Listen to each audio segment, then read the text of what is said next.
जय बसी मेरो भ्युवर्सहरू, वेलकम छ मेरो मिनी ब्लगमा। अनि यो मिनी ब्लग चाहिँ मैले किन बनाएको भन्दाखेरि चाहिँ जहिले पनि स्पेसल कुराहरू तपाईँहरूको अगाडि ल्याउँछु होइन, केही एक्साइटमेन्ट कुराहरू ल्याउँछु।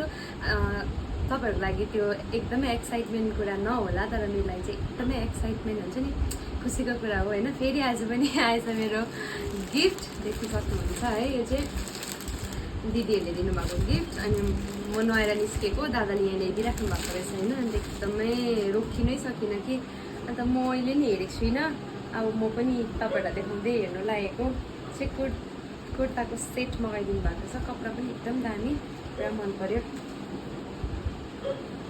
सोध्नु चाहिँ मलाई दिदीले सोध्नु चाहिँ हुँदै थियो हो, अलिक मोटो भएको छ, सिम्पल तर दामी। मलाई सिम्पल कुराहरू मनपर्छ नि त। अन्त एकदम मन पर्यो यो गिफ्ट चाहिँ है। तुलसा दिदी र बिन्दा दिदीलाई एकदमै थ्याङ्क यू भन्न चाहन्छु। अनि गिफ्ट चाहिँ सानो होस् ठुलो होस् एकदमै प्रिसियस हुन्छ नि त होइन।